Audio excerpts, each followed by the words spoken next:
Boa noite, pessoal. Então, agradecendo a presença de todos numa sexta-feira de noite, né, pré-feriadão, para aprender um pouquinho mais sobre esse assunto que eu acho que, principalmente aqui para a região de vocês, está sendo bem impactante, tá?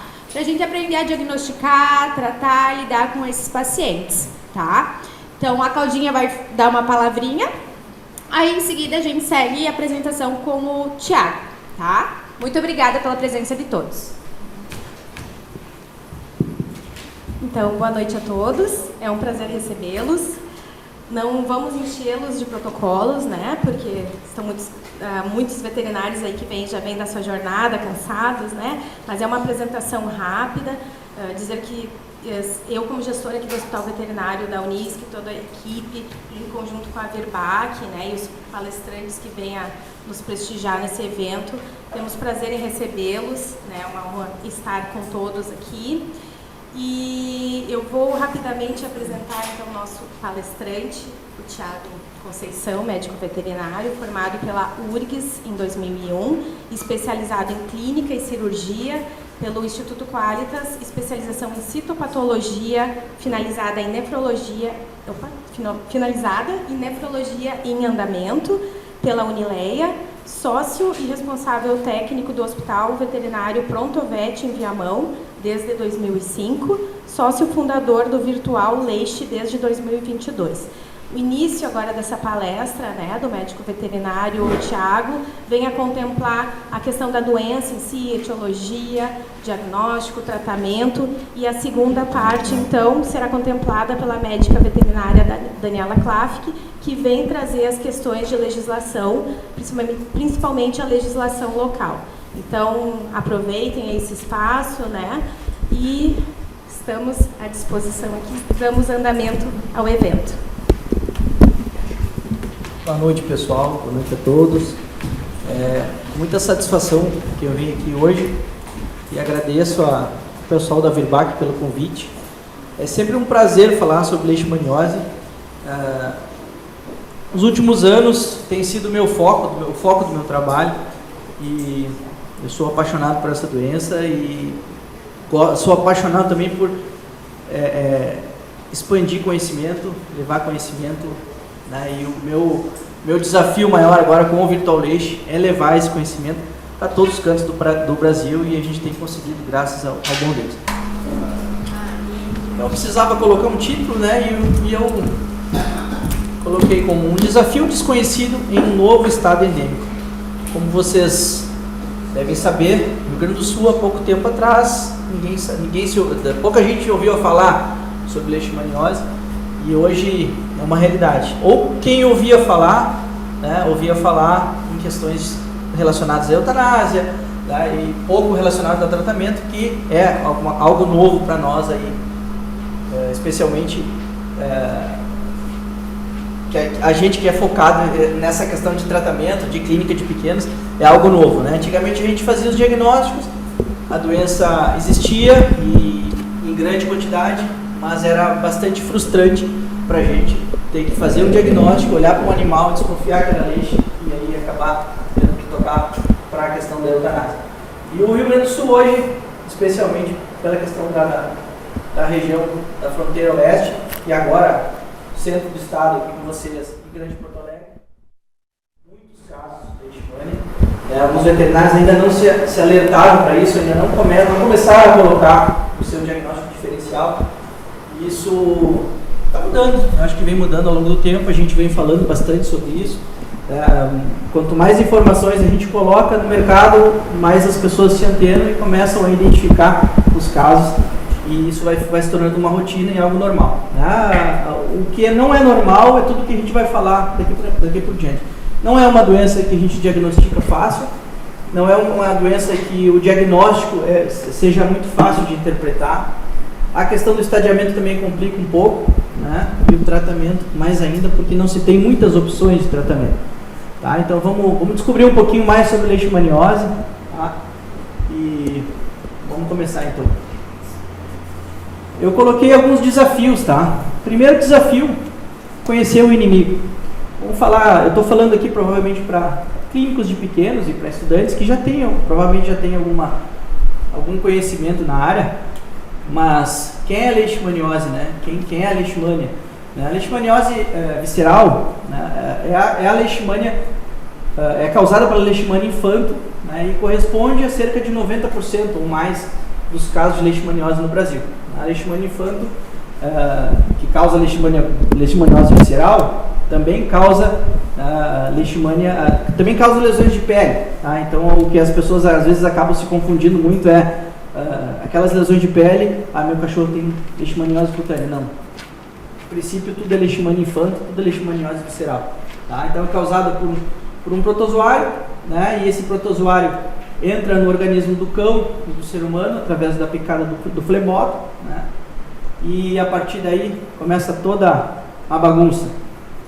A leishmania em si, ela não causa problemas para o organismo, mas a resposta imune de maneira errada, né? Aquela resposta imune exacerbada em TH2, resposta imune imoral exacerbada, é que faz toda bagunça no organismo lá, causando lesões de pele, lesões renais, enfim, diversas lesões aí que vocês vão ver daqui para frente.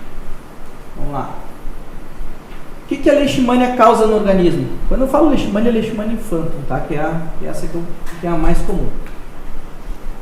A pior lesão que ela pode causar no organismo de um cão é a lesão renal, né? Então, quando a gente vai monitorar, depois que a gente diagnostica a estadia, o foco da gente é na função renal. Aí é a função renal que vai balizar o futuro da vida desse paciente. Ele vai durar mais, ele vai viver com mais qualidade à medida que ele tem saúde renal. Tá? Obviamente que nós vamos observar lesões de pele, né? Agora nós vamos mostrar alguns sintomas ali, algumas fotos de sintomas. Muitas lesões de pele, esplenomegalia, lesões articulares, mas o foco maior, o principal problema ainda continua sendo a lesão renal, e é aí que a gente acaba perdendo alguns pacientes aí ao longo do tempo. Tá? Quem é afetado? Por que a gente fala o cão e cansa de falar que o cão é um problema? Na verdade, o cão, na natureza, ele deu azar. Ele responde de maneira diferenciada para a leishmania. A gente pode ter leishmania em gato? Pode ter em ser humano? Pode ter em gambá, em rato, pode ter em qualquer espécie. Porém, o cachorro, ele responde com uma imunidade humoral de maneira exacerbada muito mais, com uma eficiência muito maior que as outras espécies. Por isso que o cão é considerado o principal reservatório da doença. Tá? Então, o foco da prevenção, o foco dos tratamentos é no cão, né? E da repelência. Então, quem é afetado, praticamente todos os mamíferos, né? Porém, o cão é o foco principal.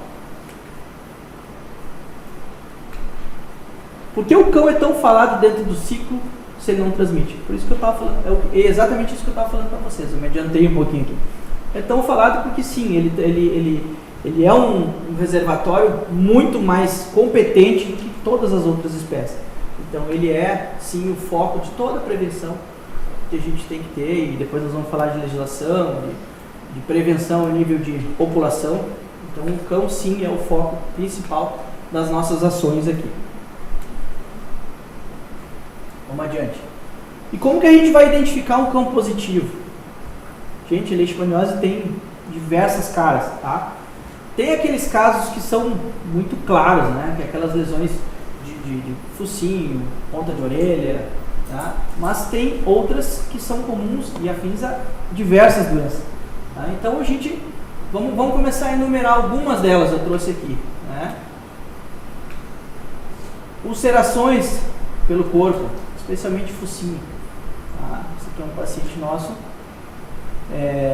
de Porto Alegre. É uma paciente que, em Porto Alegre é o seguinte, né? Eu vou me adiantar um pouquinho, mas Porto Alegre, segundo a Vigilância Sanitária, Porto Alegre, Grande Porto Alegre, não tem o vetor, né? Que é o Luxomia longipalpis. Segundo a Vigilância Sanitária, o vetor na Grande Porto Alegre é um vetor silvestre semelhante ao Luxomia.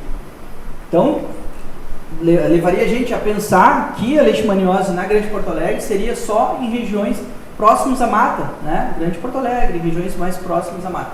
Esse animal fica localizado no centro da cidade, né? Num bairro de prédio para tudo que é lado. Então, assim, existem falhas nas notificações, existem falhas na captura dos flebótomos. Então, esse dado em relação ao flebótomo e a presença do vetor na Grande Porto Alegre, eu questiono. Tá? Inclusive, estive falando com o pessoal da Vigilância Sanitária lá do SERES, lá do estado, né?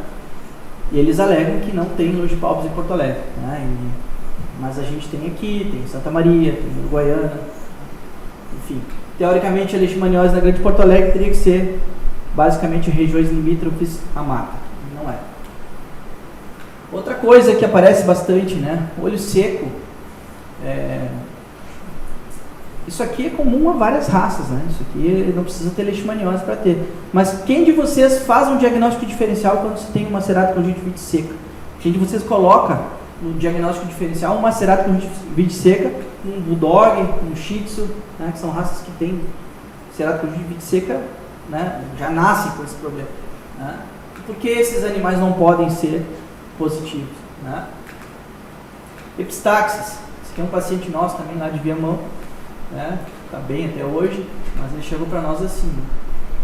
muita epistaxis por conta da plaquetopenia, né? E eles chegam assim e perdem muito sangue, fazem anemias bem severas, né? Muitas vezes até a gente perde pacientes assim. Esse aqui ficou bem. Isso aqui a gente chama a cara da leixa, né? Aquelas lesões ulcerativas ao redor dos olhos, blefarite, lesões com crostas, ponta de focinho, ponta de orelha. Isso aqui é aquele sinal mais patognomônico, né? Então, se tu vê um cachorro assim, dificilmente tu vai pensar em alguma outra coisa que não seja leixa. Esse é o caso clássico, tá? Mais comum de todos. Blefarite, esse cão é meu pessoal, né? Tinha blefarite, não tem mais nenhum outro sinal clínico. Úlcera de córnea, né? Devido a ceratocongivite seca, normalmente, olho seco, lesão de córnea, o tutor não vê. Esses cachorrinhos aqui normalmente têm bastante pelo em volta dos olhos, alguns tutores não olham com cuidado todos os dias, e por vezes a gente pega a úlcera de córnea também, causada por ceratocongivite seca, causada por leishmania. E aqui eu coloquei um cachorrinho para ilustrar, né, fantasiado, porque ela pode vir fantasiada de qualquer maneira, né? 60% dos pacientes positivos são assintomáticos e eles podem ser qualquer um dos nossos cães, aqueles que dormem com a gente, que moram com a gente, né, que andam pela rua, e o que mais assusta é que esses 60% estão lá, passando, né, para o mosquito e levando adiante todo o ciclo da doença, né? E as pessoas preocupadas em eutanasiar esse cão aqui, né? O que adianta? Qual a diferença desse cão aqui para esse cão aqui? Eles respondem de maneira diferente. Esse aqui tem predominância em resposta TH1, esse aqui predominância em resposta TH2. Os dois podem ter a mesma carga parasitária, ou seja, eles podem passar a leishmania para o mosquito e manter o ciclo da leishmania da mesma maneira. Então, por que a gente vai eutanasiar esse aqui? Por que isso acontece muito, assim, o que eu ouço muito falar, né? Os vizinhos preocupados com o cachorro da vizinha que tá desse jeito aqui, mas por que o cachorro da vizinha ficou desse jeito? Porque um mosquito pode ter picado esse aqui, depois picado esse aqui. Então, de que adianta eutanasiar e sacrificar e crucificar o vizinho, o parente que tem um cachorro assim, se a vizinha do lado nem testou o filho dela que está assim, ó. Então, assim, tá tudo errado, gente, tá tudo errado. Aquele preconceito que a gente ouve falar é real. Eu atendo pacientes de todo o Brasil e eu tenho pacientes que eu atendo pelo virtual que falam baixinho na tela para o vizinho, para o parente não ouvir. Eles não podem mensurar na família ou no condomínio, senão o condomínio vai expulsar eles da casa deles. Por conta disso aqui. Isso é real. É real. Isso aqui é real. E a gente vem tentando quebrar esses conceitos, né, com conhecimento. Né? A gente vem produzindo conteúdo diariamente para justamente quebrar isso aqui. E a gente fala, e todos os dias a gente recebe as mesmas perguntas. Né? Qual é o risco que eu tenho de ter um cachorro desse aqui dentro de casa? Se ele estiver encolerado, se ele estiver tratado? Nenhum. Não é o cachorro que passa a doença. Não é o cachorro que vai passar. Se esse cachorro chegou dentro da minha casa desse jeito, é porque em algum lugar ele pegou a doença. Algum mosquito lá, algum flebótomo da minha região pegou. Se eu pegar a leishmaniose, não vai ser do meu cachorro vai estar empolerado, ele vai estar tratado. Depois eu vou falar na questão do tratamento e do milteforam. Esse pessoal que está promovendo hoje aqui essa palestra, eles têm esse medicamento, que é um medicamento único hoje, depois nós vamos falar, vamos esmiuçar um pouco mais, mas isso foi testado. Tratamento segundo o protocolo de Brasileixe, que contenha as drogas preconizadas, animal tratado não passa a doença. Então aquele negócio de dizer que é um problema, assim como ele está, até pode ser um problema, mas se tu pegar esse animal, empolerar e começar um tratamento nele, ele vai ser a última opção de transmissão que nós vamos ter. Nós vamos castrar ele, nós vamos empolerar, nós vamos tratar, e a partir do tratamento ele não vai ser mais um reservatório. Claro que nós vamos ter que monitorar ele, tá? Isso tudo nós vamos falar mais adiante. Tá? Então isso aqui é puro preconceito. Olhar um cachorro aqui e querer eutanasiar, né? Só falando aquelas palavras que, né, falavam muito, o pessoal da Verbach falava muito no começo, né? Cão não é o vilão. Vamos seguir isso aí, não é o vilão mesmo, tá? Vamos se informar e vamos informar. Nós, veterinários, somos agentes de saúde. A gente precisa informar as pessoas. Isso aqui não pode acontecer. Perder um animal ou alguém abandonar um animal assim por medo de pegar leishmaniose. Tá? Desafio 2. Diagnóstico correto. Gente, o diagnóstico, ele não é um diagnóstico tão simples, porque a gente precisa entender o que cada exame oferece para nós. Tá? A gente precisa pensar um pouquinho, a gente precisa estudar e a gente precisa pensar. E a gente precisa discutir, porque quando a gente fala em diagnóstico, a gente fala em grupos de veterinários, eu tenho grupos de veterinários que falam só de leixe. Olha, pessoas com experiência, às vezes têm dúvidas em relação ao diagnóstico. Tá? Peço esse, peço aquele, por que esse aqui não serve para diagnóstico? Por que esse aqui eu não posso tratar já? Por que eu tenho que estadiar? Porque a gente precisa entender o que cada exame fornece para nós, qual a informação que cada exame fornece para nós. Tá? Eu normalmente começo com a imunocromatografia, na verdade eu nem faço mais imunocromatografia, que é o teste rápido, que eu uso o teste da IDEXX, que é um teste de ELISA, é um teste rápido, mas é um teste de ELISA. Tá? É um teste de diagnóstico? Não, não é um teste de diagnóstico, mas quando eu pego aqui, ó, vamos lá, um paciente assim, né? Primeira coisa que eu faço dentro do consultório é um teste rápido. Até para alertar, pessoal, isso aqui, ó, é um alerta e a gente vai ter que fazer os testes confirmatórios que nós vamos falar daqui para frente, tá? Então, é importante fazer o teste rápido no consultório? Para mim ainda é, tá? É um exame conclusivo? Não. Precisa ter uma sequência e isso precisa ser explicado. Vocês não podem ter medo de falar para o tutor que vocês precisam de mais exames.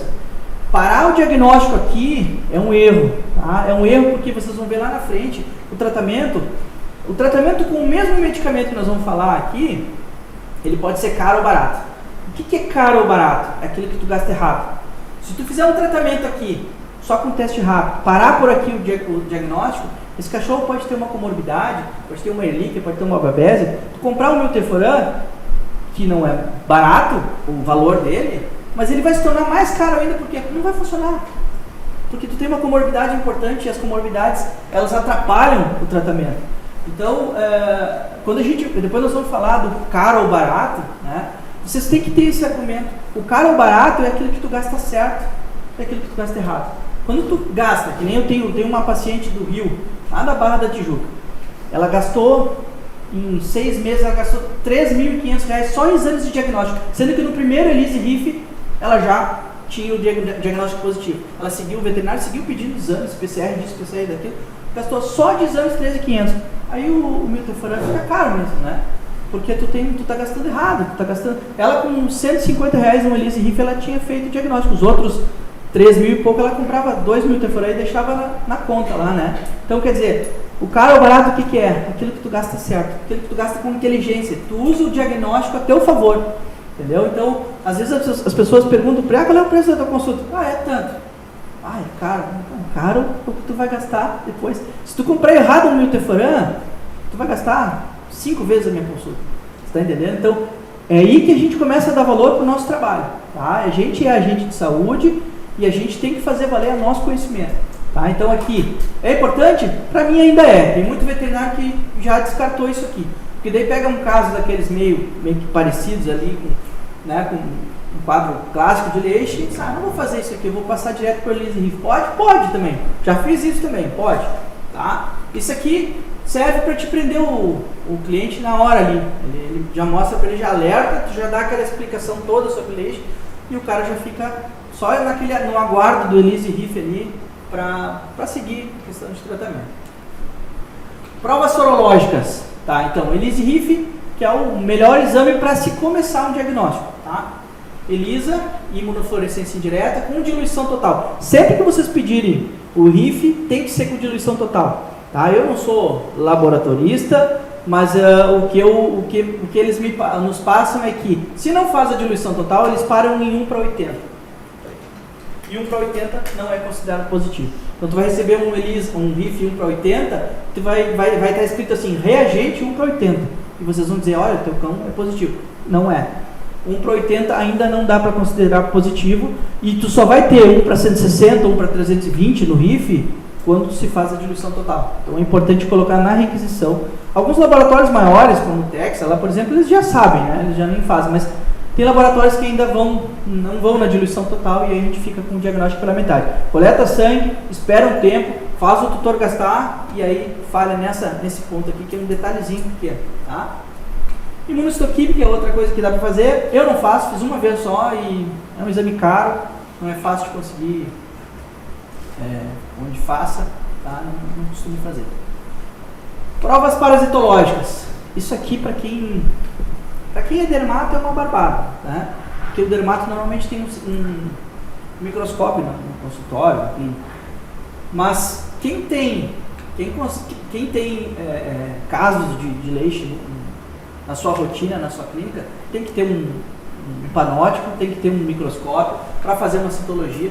Nem sempre a gente consegue o positivo na citologia, né? O positivo, ele é conclusivo, é a prova parasitológica conclusiva. O negativo não fecha, tu não pode confiar no negativo. Mas como é uma prova fácil de fazer, tu coleta, tu faz um squash na lâmina, cora, e na hora tu já vê, tu já mostra que o tutor aqui é positivo, já sai com uma prova parasitológica na hora, tu só vai precisar fazer a sorologia para depois estadiar. Tá? Então, eu acho muito importante, estudem isso aqui. Citologia é algo muito prático, muito fácil. Para quem não tem nenhuma experiência com citologia, mesmo assim é fácil, né? Se começar a estudar, começar a pegar imagens de citologia positiva de leixe. Tá? E as provas moleculares, PCR, qualitativo e quantitativo. Aí que tá. Qual que a gente pede? Qualitativo ou quantitativo? A gente pode pedir os dois, tá? O qualitativo, ele é exame de diagnóstico, só diagnóstico. É positivo, é negativo. E o PCR, ele é altamente sensível, então é um baita de um exame. Tanto o qualitativo quanto o quantitativo. Por que a gente usa mais o quantitativo? Porque o quantitativo, ele demonstra o que a gente precisa e o que a lei nos pede. O que a lei nos pede quando se faz um tratamento? Reduzir carga parasitária. Né? A gente precisa reduzir carga parasitária para que o animal diminua a efetividade. O quantitativo, a gente consegue saber qual é a carga de parasita que tem na determinada amostra. E a gente consegue algo mais com isso aqui. Se a gente faz o PCR quantitativo hoje, ele não tem é importante saber isso aqui. O quantitativo, ele não tem um padrão, vamos dizer assim, tem X milhões de partículas, tu não sabe se isso é muito ou se é pouco. Né? Tu sabe que tem, mas tu não sabe se é muito ou pouco. Mas tu consegue comparar com o próximo exame. Dali a X meses, coleta de novo a amostra e faz e compara. Diminuiu, aumentou, para gente saber como é que está o nosso tratamento. Tá? A amostra para leishmaniose não pode ser, não é que não possa, não deve ser amostra de sangue. Tá? Porque o sangue não são todos os momentos que a leishmania vai estar no sangue, vai estar naquela amostra, tá? A amostra melhor para se fazer, as amostras melhores para se fazer, prova molecular, de PCR, medula óssea e pool de amostras. O que é o pool de amostras? O pool de amostras é aspirado de linfonodo, né? Faz aquele lequezinho com agulha fina, pega lá meio ml de sangue, ou 1 ml de sangue, passa naquela agulha suja que tu fez a punção, e aquela amostra vai para dentro do Ibedorf, e essa amostra é considerada pool de amostras. O laboratório vai encarar como uma amostra de sangue, mas ele é um pool de amostras. Então tu vai pegar, tu pode pegar inclusive assim, uma amostra de uma lesão de pele, por exemplo. Tu tem uma crosta, tu pega uma amostrinha da crosta, faz o aspirado de linfonodo, mistura com um pouquinho de sangue e toca lá para dentro do Eppendorf. Esse é o pool de amostras. É tem tanta qualidade quanto a amostra de medula óssea. A vantagem da medula óssea é padronizada. A medula óssea é da medula óssea. Tu não vai ter o mesmo padrão de amostra, tu não vai poder comparar e quantificar de uma amostra para outra quando se faz de um pool de amostras, porque nem sempre tu vai ter lesão de pele. Daqui a pouco tu tinha lesão de pele no começo, depois não tinha mais. Então não vai ser a mesma amostra para a gente comparar. Então o ideal, medula óssea de osso longo, especialmente húmero ou tíbia, tá? Não tem mistério, não precisa ter medo de coletar medula. Os veterinários têm medo, acho, de chegar perto de uma medula. Não é difícil, peguem um tutorial ali e aprendam, porque é importante, tá? Quem for lidar com leite tem que saber coletar medula, ou pelo menos ter um parceiro próximo que faça essa coleta de medula, tá? Não é difícil, só que necessariamente tu precisa sedar, tá? Ou dar uma aprofundadinha numa sedação, porque é dolorido, tá? Tu também consegue coletar essa mesma amostra de medula de externo, tá? Eu já fiz coleta de externo, não precisa de anestesia para a maior parte dos cães, mas tu não consegue uma quantidade boa para quantificar, tá? Então, assim, o laboratório pede em torno de um mínimo de 0,2 ml de medula, e isso é bastante difícil quando se coleta medula de externo, tá? Se tu pegar lá no YouTube, tu vai ver, tem veterinários que coletam e não é difícil, tá? Coleta, mas a amostra sai meio que como uma punção de linfonodo, é pouco material, então não dá para se basear muito também. Tá? Então, assim, quanto que a gente vai pedir cada um desses aqui? Começa com o ELISA e RIF. O ELISA deu o reagente, o RIF deu 1/80. Reagente também. Não dá para considerar positivo. Quando é que a gente considera o ELISA positivo? Aqui eu não coloquei, mas quando vocês forem pegar um exame de ELISA, ele tem 2 números lá, né? Tem a OD, né? E tem o ponto de corte. A OD tem que ser 1,5 vezes maior do que o ponto de corte. Ele é considerado positivo. Tá? E ali a gente vai somar esses 2 exames, o ELISA e o RIF, tá? Para a gente saber se ele é fortemente reativo ou se ele é um reativo fraco. Depois, na hora de estadiar, vai ser importante essa informação. Tá? Terceiro desafio, estadiamento. Então, tu já diagnosticou, fez o exame de teste rápido, aí que tá, tem veterinário que para por ali, porque eu vou pedir um exame de R$200 e se der negativo aí eu vou ter que pedir um de 500. É assim, gente, a gente tem que vender o nosso serviço da melhor maneira, a gente tem que vender um serviço confiável, porque se tu fizer o tratamento a partir do teste rápido, tem gente que faz isso sem estadiar, sem nada, porque olha um caso daquele ali com um quadro clínico parecido, eu vou tratar assim mesmo, porque eu sei que usa milteforam, que usa lopurinol, e aí dá errado o tratamento, cai na mão de outro colega, o cara diz, como é que o cara fez um tratamento? Cadê o diagnóstico? Eu pego casos de tratamento de 5 anos, o cara tratando errado 5 anos, a partir de um diagnóstico feito com teste rápido, que daí tu pede PCR, tu pede ELISA e RIF e é negativo. E aí, o cara tratou 5 anos, o cara comprou 5 milteforam, aí é caro milteforam, né? Aí fica caro. O cara comprou um troço que não tinha necessidade, entendeu? Vamos deixar para gastar naqueles que são necessários. Então tem veterinário de tudo que é jeito, a gente tem que fazer a coisa certa. Tá? Não é difícil fazer a coisa certa, tem um passo a passo. Às vezes a gente fica com vergonha de falar para o tutor, tem que fazer isso aqui, vai te custar mais 500. Eu não tenho condições. Gente, é assim, tá? A gente tem que ter postura de falar o que é correto. Tá? Não adianta querer poupar eles, porque depois eles não vão te poupar se o negócio der errado. Se eles gastarem 200 e der errado, eles não vão te poupar. Agora, se eles gastarem 1.500, 2.000 e der certo, eles vão te botar no céu. Então, é por aí que a gente tem que se basear, tá? Depois que dá certo o tratamento, ele não vai nem lembrar quanto que ele gastou, se tu fizer a coisa certa. Agora, se der errado, pode gastar R$100 e vai dizer que foi caro. Tá? E o estadiamento? Eu não trouxe aqui, tá? Mas existe uma tabela que é do Brasileixo, né? O Brasileixo já deve ter ouvido falar. Se eu botar lá www.brasileixo.com.br e botar estadiamento, existe uma tabela, tá? Que coloca os animais entre o estágio 1 e o estágio 5. O que a gente avalia para colocar em estágio 1 e estágio 5?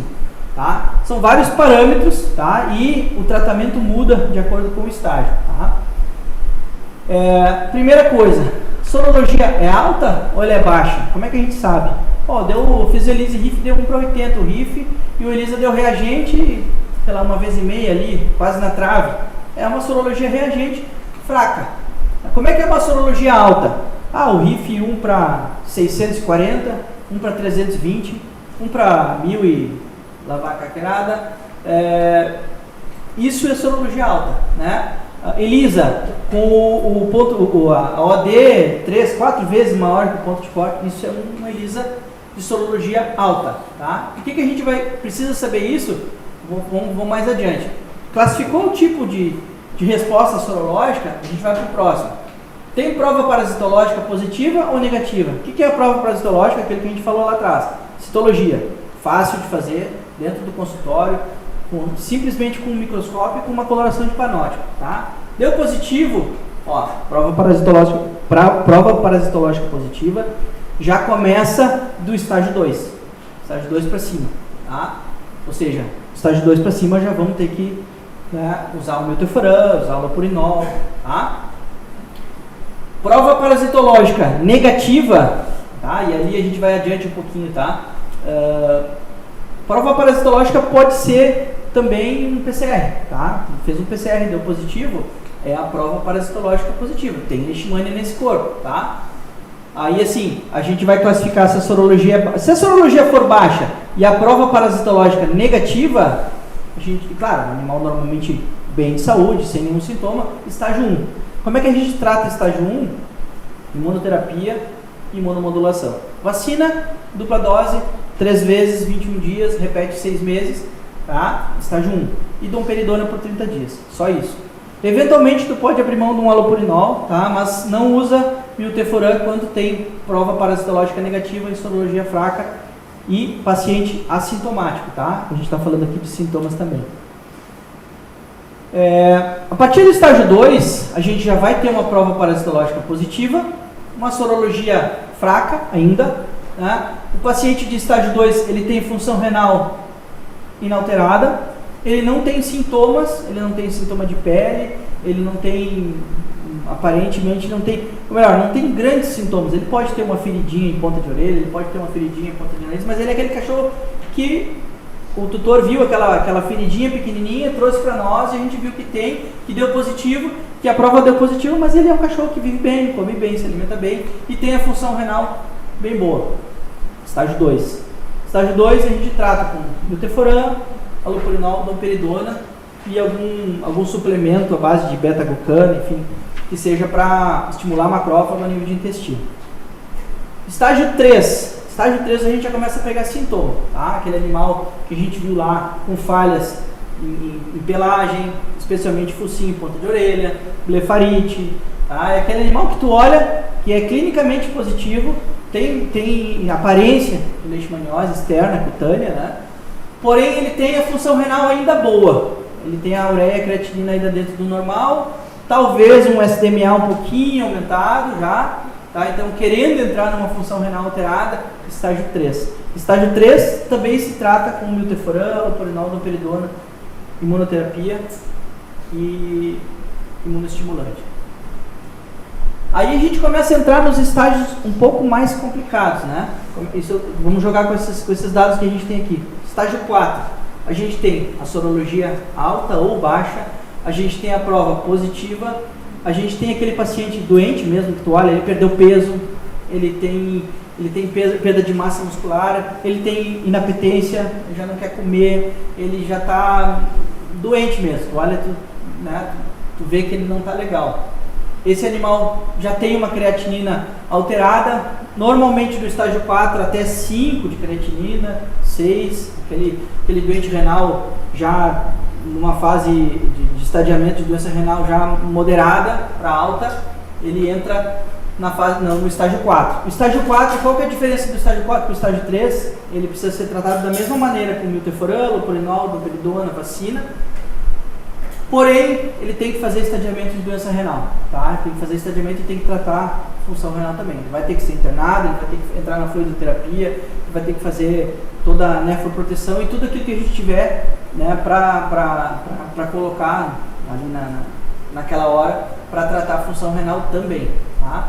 Em geral, os estágios 4 e 5 já tem um prognóstico um pouquinho mais complicado, especialmente o estágio 5. Tá?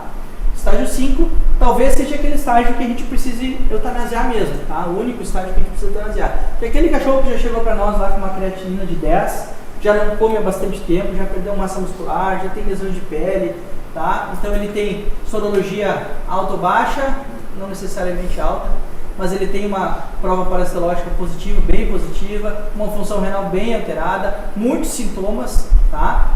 Uma anemia por conta da função renal alterada, né? Aquela anemia de insuficiência renal, aquela anemia normocítica, normocrômica, anemia até por deficiência de eritropoetina, tá? Por conta da função renal alterada, tá? Então aí já entra em estágio 5, já complica bastante. Tá? Então é importante a gente analisar bem isso aqui, tá? Imagina o seguinte, nós já fizemos o diagnóstico, né? Já escolhemos o exame de diagnóstico, já batemos o martelo no diagnóstico, e aí a gente ainda vai ter que pedir hemograma, função renal, proteinograma, tá? Porque um paciente de leite ele tem uma globulina muito alta, né? E essa globulina por conta da resposta imune exacerbada, humoral, tá? Então tem uma globulina alta, então é importante pedir proteína total, é importante pedir SDMA, função renal, ureia e creatinina, é importante pedir um exame de urina com relação à proteína creatinina urinária para ver quanto de proteína está passando por esse rim, quanto de proteína que está chegando de fato na bexiga, ou seja, se esse rim está fazendo a função dele bem ou não. Tá? Só para não finalizar aqui a questão da anemia, tá? É uma dica até. Sempre que a gente tiver paciente positivo com anemia e trombocitopenia, isso é uma coisa minha, tá?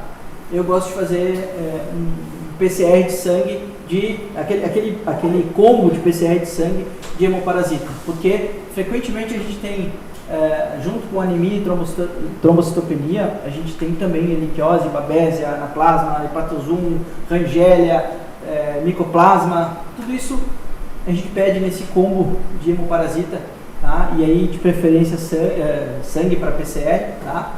A gente pode fazer um 4DX, aquele testezinho rápido, né? É importante, se tu tiver na clínica, aquilo ali faz, tá? Mas é importante, quando você tem uma anemia, uma trombocitopenia, testar ir um pouquinho além no diagnóstico, puxar um PCR aqui, tá? Pra gente saber se tem alguma coisa junto ou não. Se tiver alguma comorbidade, é importante a gente tratar a comorbidade antes da leite, tá? Porque vai complicar e não vai responder direito, tá? Importante, anemia de leishmaniose, a anemia da leishmaniose é uma anemia normocítica, normocrômica, por conta dos níveis inflamatórios que o organismo, que a leishmania causa. O que significa isso? É uma doença muito pró-inflamatória, e essa inflamação é que sequestra os níveis de ferro e não deixa a medula produzir as hemácias do jeito que tem que ser. Tá? Então, não vai ter uma anemia regenerativa na leixa. Então, é importante a gente saber analisar e classificar o tipo de anemia aqui também, para fins de diagnóstico, de estadiamento e da sequência do caso. Tá? Muitas vezes a gente trata sem fazer a diferenciação das comorbidades e o animal permanece com anemia. Tem animal que permanece com anemia e mas eu já tratei, eu já procurei, então é importante a gente saber lidar com isso aqui também. Tá? Essa parte da hematologia que é bem importante a gente saber classificar e saber encarar. Gente, anemia por leixe, anemia por doença inflamatória, o animal não precisa de ferro, tá? O animal já tem o ferro dentro do organismo e ele só não consegue usar. Tá? É como se as citocinas inflamatórias sequestrassem esse ferro e não disponibilizassem ele para ser usado. Então, um dos maiores erros que a gente pega, assim, o cachorro está com anemia, toma um suplemento com ferro. Gente, não precisa. Tá? Pode até estar intoxicando o paciente com mais ferro do que ele precisa. Então, paciente que precisa de ferro com anemia ferro priva. Tá? Por isso que é importante classificar os tipos de anemia, saber classificar, saber entender os tipos de anemia, para saber o que tu precisa suplementar, o que tu não precisa. Tá? Porque daqui a pouco tu está achando que está fazendo bem aqui, o animal está vomitando ali, porque está com um excesso de ferro no organismo. Tá? Prevenção. Tá? E aí começamos a entrar na questão de população. Né? Existe uma grande diferença entre prevenção em população e prevenção em indivíduos. Tá? Eu ouço muito falar, as pessoas comentam muito lá nas nossas postagens, lá no Vitor Leite, por que a vigilância sanitária não distribui vacina? Tá? Imaginando que a vacina da leite seja uma vacina como uma vacina de sinomose, uma vacina para leptospirose, uma vacina de Covid, né? Que todos nós já tomamos aí.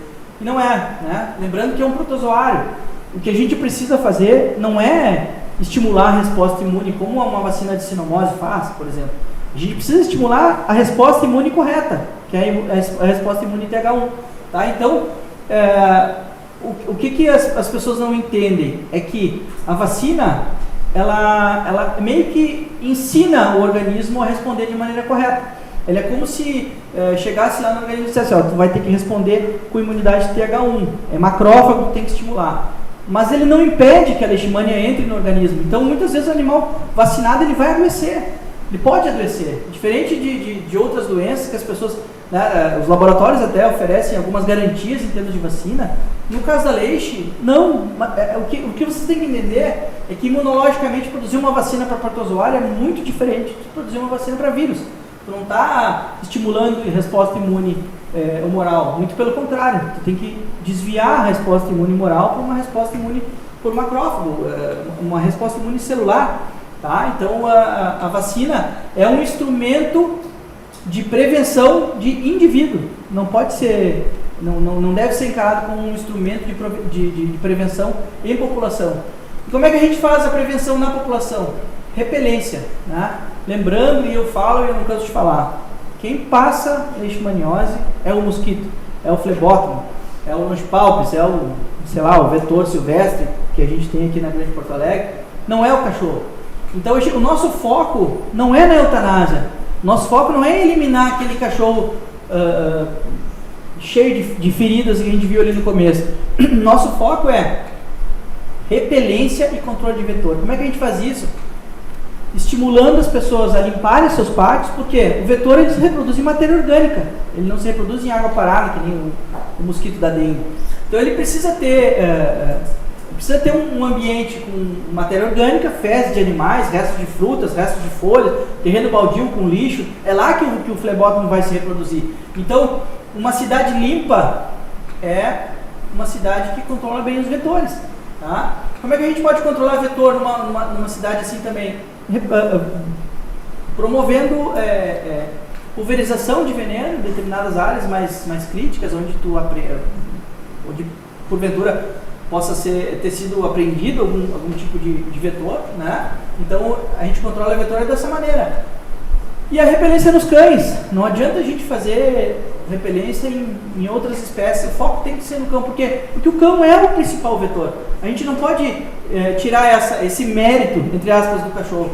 É o cachorro que produz a imunidade errada, não é o gato, não é o gambá, não é o macaco. Os outros podem transmitir, podem, mas o cachorro ele é muito mais eficiente. Então antes a gente provocar a repelência nele, distribuir coleiras, é uma maneira, distribuir produtos repelentes, top spot, spot on, como vocês quiserem que eu chame, são maneiras eficientes de fazer o controle na população e não com vacina, tá? Então existe uma grande diferença. As cidades que fizeram isso aqui, Fortaleza é uma referência nisso aqui.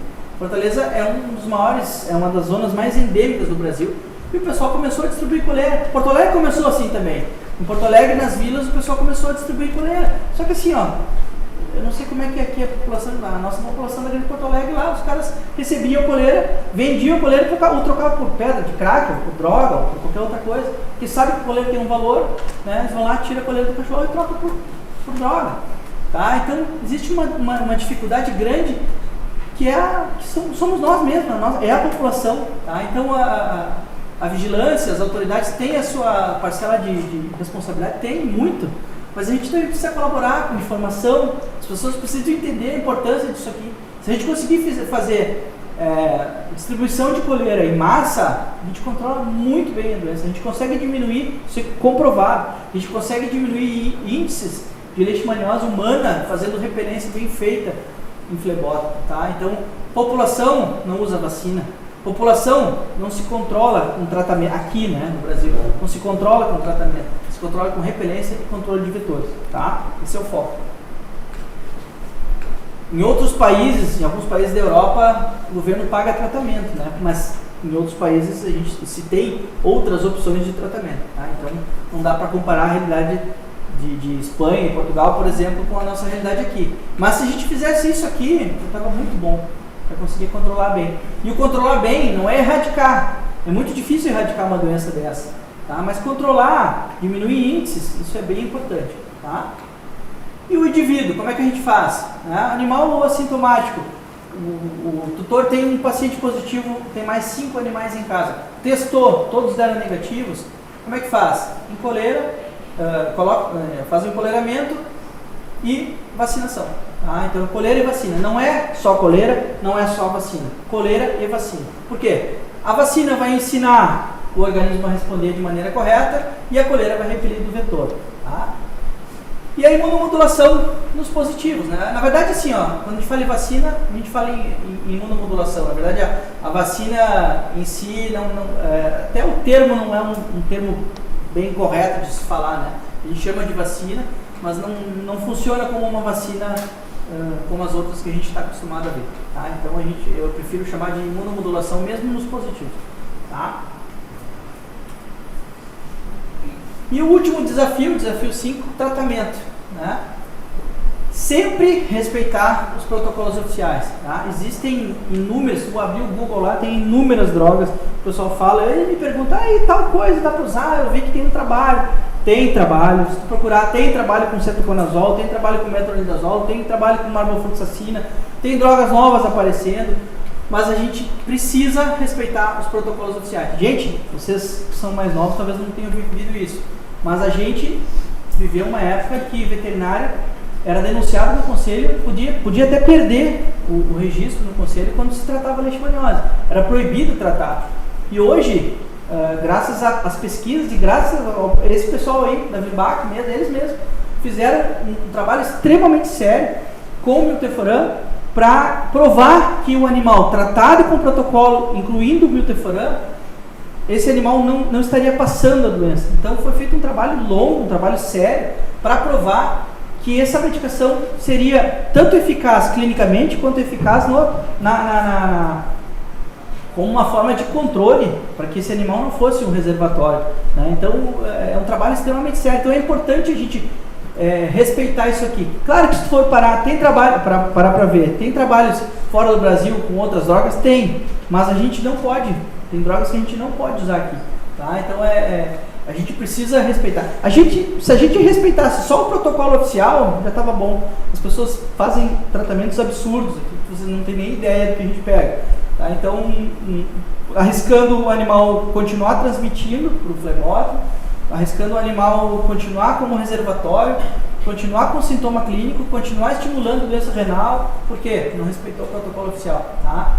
Claro que dentro do protocolo oficial tem algumas variações, né? Então isso não daria assim, para a gente falar uma noite inteira, um dia e mais não sei quantas noites aí, falando de outros tratamentos, de outras drogas, para se colocar dentro desse protocolo oficial aí. Estou dando mais uma introdução mesmo, tá? Doença de notificação obrigatória. Vocês devem saber, quem trabalha em clínica sabe. A gente precisa fazer isso aqui. E por que se faz isso? O que a vigilância faz com esse dado? Ou deveria fazer? Montar a epidemiologia da doença naquela determinada região. Então é importante notificar. A vigilância sanitária não é o lobo mau da história, ele não vai lá pegar o cachorro, arrancar da mão do tutor para eutanasiar, não pode. A eutanásia não pode ser obrigatória, não existe lei que obrigue o tutor a entregar um paciente positivo para a vigilância sanitária eutanasiar, não existe isso. Tá? Não existe lei que obrigue. Existe uma cartilha do Ministério da Saúde que orienta as pessoas a ou tratar ou eutanasiar. tá? Orienta, mas se tu não quiser nem tratar nem eutanasiar, é um erro, claro, é uma responsabilidade da gente, porque envolve saúde humana, né? A gente tem que entender isso aí como veterinários também, né? Não é dizer assim, tu não quer tratar, fica aí que ninguém vai te tirar o teu cachorro. Não é bem assim. Como eu falei no começo, nós somos agentes de saúde, então a nossa obrigação é informar o risco que a pessoa tem de ter um animal lá sem estar tratado, né? E, obviamente, sem ter levado para o eutanásia. Tá? Então, a história da doença de notificação obrigatória não é a vigilância sanitária correndo atrás da pessoa para pegar o animal e matar porque quer dar um fim naquele animal. Não é, tá? Precisa ser encarado como uma forma de entendimento da epidemiologia da doença naquela determinada região. Se eles fazem ou não fazem, tem inúmeros fatores que levam eles a fazerem ou não fazerem, né? A contingência de profissionais agindo, às vezes no meu município lá, que é um grande município da Grande Porto Alegre, grande que eu digo em extensão de terra, tem um carro para fazer o município todo, né? Viamão é um continente quase, então tem muita zona rural, é difícil um profissional fazer isso em todo o município. Então a gente também entende a dificuldade que eles têm de fazer esse controle. Aí os caras, mas eles não usam isso aí para nada, eles vêm só para incomodar. Eles não estão para incomodar, eles precisam saber aonde tem, quais são os focos, para focar a questão da prevenção. Se fazem ou não fazem, muitas vezes por falta de verba, por falta de contingente. Especialmente agora na pandemia, o foco dos agentes de saúde foi a Covid, né? Então, muitos agentes foram deslocados para a questão da Covid e outras doenças tantas aí explodiram. Dengue é uma delas, leishmania é outra. Então, a gente precisa entender também que nós estamos num país que prioriza a máquina pública, né? Prioriza o peso da máquina pública ao invés de investir em coisas realmente importantes. E aí a culpa não é do pessoal da vigilância, né? É de quem manda, né? Então, drogas leishmanicidas, tem outras? Tem. A gente tem o miltefosfura, que é o principal, a gente tem a margo, a gente tem a glucantime, a gente tem a fotericina B.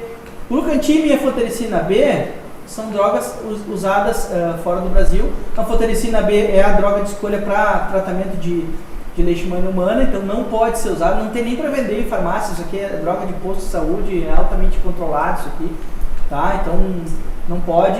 A margo é uma opção, mas ainda te digo que o miltefosfura é muito mais eficiente. Existem algumas teorias de que ele possa causar algum grau de lesão renal, isso não é verdade, né? Eu sempre digo assim, o paciente de leite que já tem alguma estimulação de doença relacionada à doença renal, ele tem algum grau de inapetência e um dos efeitos colaterais do miltefosfura em relação a efeitos gastrointestinais, então o animal também diminui um pouco o apetite. Então por isso às vezes as pessoas dizem, tem lesão renal, não pode usar miltefosfura. Pode, deve, tá? Porque ainda é a única droga. Quando a gente assina aquele documento lá que a vigilância sanitária nos passa, a gente é obrigado a usar pelo menos uma vez na vida, né, o miltefosfura, e ainda é a droga mais eficiente para ser utilizado. Existem outras? Existem. Se pegar trabalhos na internet, tu vai ver trabalhos de gente séria falando de outros protocolos, porém a gente não tem um respaldo legal para poder usar, tá? Então a gente não deve usar, tá? Tem gente que faz, tem gente que importa glucantime do Paraguai, desvia medicamento de posto de saúde. Gente, a gente está falando de uma medicina veterinária séria, a gente tem que trabalhar sério e hoje o que a gente tem disponível é isso.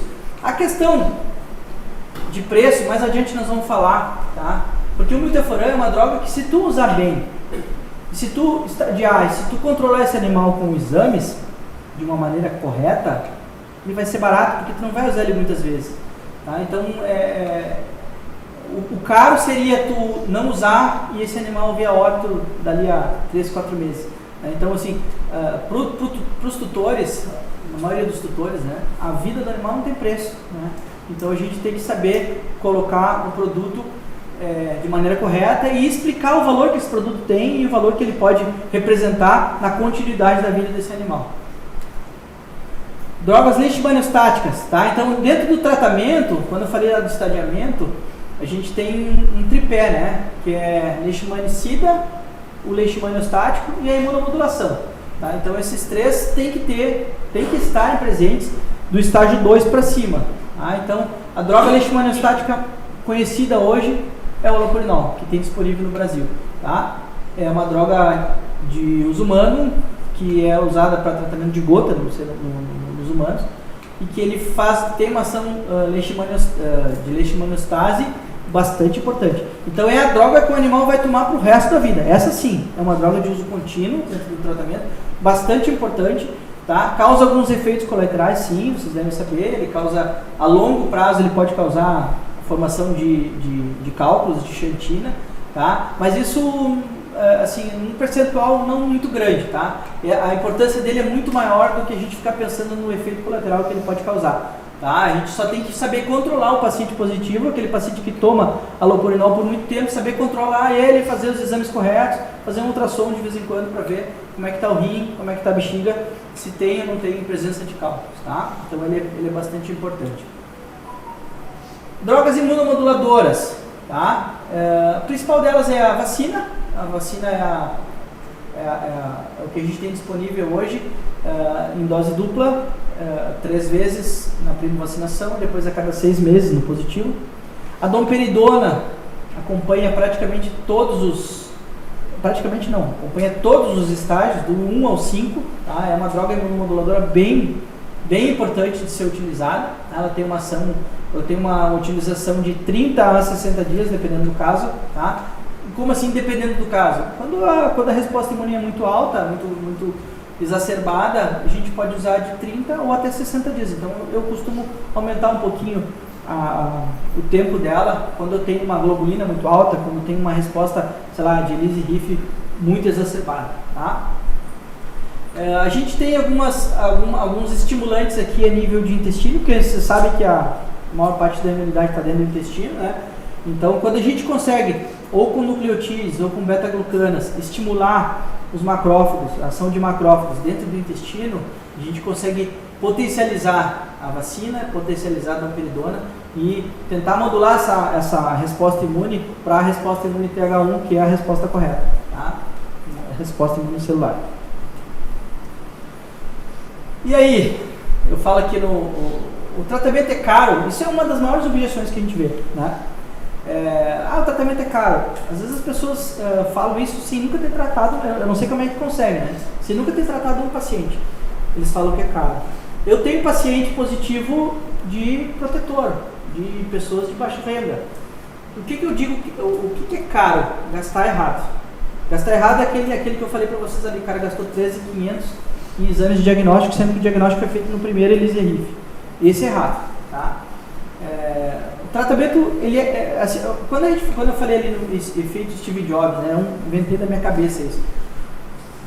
Quem viveu essa época aí, uns 20 anos atrás, se alguém dissesse que um negocinho desse tamanho aqui ia custar 10 mil reais e todo mundo ia ter um iPhone hoje, opa, não sei o que deu ali. Todo mundo ia ia ser chamado de louco, né? O cara que vai gastar 10 mil reais com um negocinho desse tamanhozinho. Agora, o que isso oferece? O que o efeito Steve Jobs fez na gente? Ele criou uma necessidade de um produto que ninguém conhecia. Né? Como é que eu sei que eu preciso ter um iPhone? Bom, hoje todo mundo tem, não é todo mundo tem que eu tenho que ter. Porque ele oferece um benefício que, anteriormente a gente nem sabia que podia ter. Né? Eu costumo comparar isso com a questão do milteforam. Se tu parar para pensar, como é que pobre, ganhando 2 salários, consegue comprar um iPhone de 10 mil? O cara parcela em 300 vezes no cartão, pede um cartão emprestado aqui ali e faz. Cara, o cara que faz um tratamento bem feito com o milteforam, ele gasta uma vez só com o milteforam, ele não gasta todo mês. Ele não vai pagar R$1.500 no milteforam todos os meses. Ele vai pagar uma vez só. Ele vai pagar em 12 vezes no cartão e não vai voltar para comprar de novo se ele fizer um estadiamento. Claro que vai tem exceções, tem cachorro que começa a usar milteforam e tem que usar 8 meses depois, 4 meses depois, tem os casos, tem as exceções. Mas de uma maneira geral, eu tenho paciente que usou uma vez só e nunca mais usou, há 5 anos tratando, entendeu? Então, não é assim, o caro é aquele que tu tem que repetir. Eu tenho paciente meu do virtual que já de meio de 2022 para cá já usou 3 milteforam. Esse cara, o milteforam é caro. Por quê? Porque ele não tinha um veterinário bom, que nem vocês aí, com toda essa teoria, para fazer a coisa certa, entendeu? Ele fez um diagnóstico, não precisa voltar no diagnóstico. Ele vai para o estadiamento. Estadiamento e controle, ele é simples. Se tu não quiser enfeitar demais, um controle a cada 4 meses pode ser feito com um hemograma, uma ureia, uma creatinina, uma proteína total, uma proteína C reativa, um SDMA. Cara, qualquer laboratóriozinho de clínica faz isso, entendeu? Se o cara tiver uns aparelhinhos lá da AIDS, o cara faz em 15 minutos isso aí, o cara gasta 300 pila e está resolvido. Ele não precisa, aquilo que a gente falou lá no começo, o PCR quantitativo, precisa fazer de novo? Eu não uso PCR quantitativo. Estou errado, estou certo? Não sei, tem gente que preconiza o uso dele e a comparação dele para a questão da carga parasitária. Eu não uso. Eu procuro usar um parâmetro, por exemplo, como a proteína C reativa, que é um parâmetro de nível inflamatório sistêmico, que vai me dizer se o animal está com a doença ou não está. Se ele está com a doença ativa, se ele precisa de um milteforam de novo ou não. Então, são indicadores indiretos que podem ser utilizados, que não precisa tu gastar com o PCR. O PCR o cara vai gastar, porque ele tem que anestesiar o cachorro, tem que ter um veterinário que saiba coletar medula, e ele tem que pegar essa medula e mandar para Belo Horizonte para fazer o PCR lá no Texas. Isso é caro. Agora, se o cara souber que tem parâmetros indiretos, que tem maneiras simples, porque assim, ureia, eu não sei, a maioria de vocês que tiver clínica, que tiver um básico de laboratório dentro da clínica, vai ter lá com dosar uma ureia, uma creatinina de maneira super barata. Ureia, creatinina, um hemograma simples, com contagem de reticulócito, com plaqueta, sabe? Então, assim, o caro é agir de maneira errada. Tá? Aí, nesses casos, o milteforam vai ser caro mesmo. Aí eu não recomendo comprar. Eu recomendo, Deus que me livre, né? A gente recomenda até a eutanásia nesses casos, porque o cara não sabe o que fazer. E aí o veterinário recomenda a eutanásia mesmo, porque ele não sabe o que fazer. Tá? Então é isso que eu digo, quanto mais a gente estuda, mais barato vai ficar o tratamento, com o mesmo medicamento, tá entendendo? Então é isso que eu tento provar, eu tento mostrar para as pessoas, mas as pessoas olham o preço do medicamento, isso é caro. E eu vou dizer para vocês, se o cara fizer o tratamento certo, a vacina, a imunoterapia vai ser mais cara que o milteforam. Tá? Então, para vocês verem que é aquela coisa de tu olhar o preço e tu, não quero, isso eu não posso. Tá? Então vamos pensar com a cabeça, vamos começar a pensar com a cabeça, vamos começar a estudar e vamos começar a se informar e usar esses argumentos, porque assim não adianta tu ouvir isso aqui, não te convencer e não conseguir passar para o teu cliente. Vocês têm que se convencer disso e tem que saber como vender o peixe de vocês. Porque daí, assim, vamos falar de veterinário para veterinário. O paciente de é um paciente recorrente. Se vocês estão pensando em ticket médio na clínica de vocês, agora vamos falar de ganhos, né? É um paciente recorrente. Se tu fizer bem o tratamento de leite, se tu usar bem o milteforam dele lá, esse cachorro vai voltar no mínimo em 4 meses para vocês. No mínimo. Tá? Mas ele pode voltar em 30 dias, se ele estiver em estágio 4, e tu conseguir tirar ele de estágio 4, ele vai voltar para fazer pelo menos um hemograma e uma função renal, logo em seguida, 30 dias depois. Então, assim, vocês pensem, se vocês não conseguirem se convencer com a teoria da coisa, tentem se convencer com a função financeira também, né? E eu não estou falando isso porque eu quero que esse cachorro volte, não, ele vai voltar, porque ele vai sentir a necessidade de ouvir a tua palavra, tá? Então é isso que eu digo, vai aumentar o número de clientes, porque esse cliente vai voltar, ele vai indicar para outro, e tu vai começar a ter mais e mais clientes, esses clientes vão ficar rotineiros, é muito mais fácil, vamos falar em termos financeiros, é muito mais fácil tu ganhar dinheiro com os mesmos clientes, né, do que tu buscar clientes novos. Então, assim, vamos fugir um pouquinho do assunto de leite, né? Falar um pouquinho de clínica, de administração de clínica. Né? Então, é por isso que eu digo assim, quando fala em preço, a gente tem que pensar exatamente qual é o benefício que aquele produto vai te dar, tá? E isso aí, eu posso dizer isso de carteirinha, eu faço, talvez seja um dos lugares que mais compra milteforam no estado, a gente compra bastante, usa bastante. E olha, eu deveria comprar muito mais. Sabe por que eu não compro mais? Porque quem trata leite tem um negócio que a gente tem lá que é banco de milteforam. O cara compra um milteforam de 90 e usa 70. Ele me entrega os 20 como doação para aquele outro cachorro do pobrezinho lá que vai precisar. Então ontem mesmo eu atendi de uma protetora e ela saiu com uma sobra de um, sobra do outro, e levou faceira, vai tratar o cachorro dela. E não vai nunca mais comprar o milteforam. Os outros vão comprar por ela, entendeu? Então tu pensa assim que tu consegue fazer um nível de solidariedade legal, assim. Tu não está pensando só na grana, tu está pensando, eu podia vender um milteforam para ela, eu podia forçar ela para vender, mas eu quero esse cachorro bem, eu quero ela falando bem de mim, eu quero o meu trabalho dando resultado. E eu sei que aquela mulher não vai ter grana, eu prefiro fazer ela gastar com exames né? E essa paciente que eu dei o Milteforan, ela tem 2 pacientes positivos. Ela é uma protetora, ela tem 2 pacientes positivos. E um deles esteve internado lá na clínica um tempo atrás. Então, quer dizer, ela sai faceira de lá. Por quê? Porque a gente eu consegui a amostra de beta-glucana, no laboratório me deixou a amostra lá, dei para ela. Então, quer dizer, é bonito de ver assim, tratar leite é legal, é bonito. E eu costumo dizer assim, é uma relação de amor do veterinário com o tutor. Tá aí um exemplo aí, né? Tá aí, ó, esse senhor calvo que está aqui filmando para mim, esse aqui, ó, teve um paciente positivo. A nossa amizade começou, né, e nós perdemos o paciente, o cachorrinho dele faleceu comigo, né? Mas a relação de carinho e de amor que a gente teve durante o tratamento desse cachorro foi fora do comum. Tá aí ele para provar. A gente se abraçava chorando, a gente saiu, né? Hoje ele vai na minha casa, eu vou na casa dele, a gente tem uma relação de amizade, cara, que transcende todos os ganhos que eu poderia ter com esse paciente comigo, entendeu? Então assim, o cachorro dele tem um quadro dentro do meu consultório. Ele me deu um quadro pintado à mão e eu fiz um quadro e botei dentro do meu consultório. Para vocês verem que é muito mais do que isso aqui, é muito mais do que ganhar dinheiro com uma doença que é uma praga, né? É uma relação de carinho e uma relação de amor. E isso é comum, né? A gente exercita algumas práticas que fazem bem para o coração, né? E a gente ganha ponto lá em cima, né? Então o que? Estudando, entendendo cada coisa disso aqui, né? E usando isso aí a favor deles, né? Quanto mais a gente usar isso aqui, menos animais vão ser eutanasiados, né? E por fim, qual é o nosso papel como médicos veterinários? Eutanásia. Por quê? Por que fazer eutanásia? Por que hoje a gente faz eutanásia? Ainda hoje tem uma cartilha do Ministério da Saúde que preconiza, indica eutanásia. Indica, né? Não força. Mas dependendo do local que essa cartilha for lida, né? Assim como tem gente que interpreta texto errado, tem gente que interpreta a Bíblia de um jeito, outro interpreta de outro, a mesma coisa é a cartilha do Ministério da Saúde. Tem locais que a vigilância sanitária chega para simplesmente arrancar o animal da casa da pessoa para fazer eutanásia. Mas por que isso? Existem inúmeros casos de trabalhos realizados que comprovaram que a eutanásia não é um método eficaz de controle da doença. Por quê? Porque o foco é o mosquito, não é o cachorro. O cachorro é a vítima, né?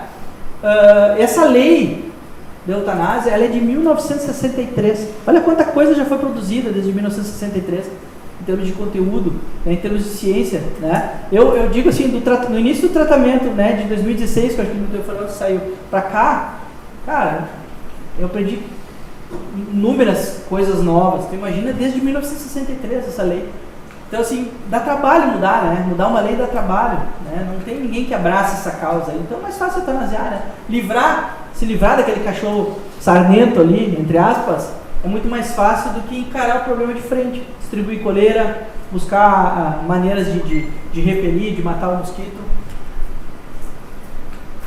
Atualização constante. Gente, existe um grupo chamado Brasileixo, que é quem dá as diretrizes do tratamento, da prevenção.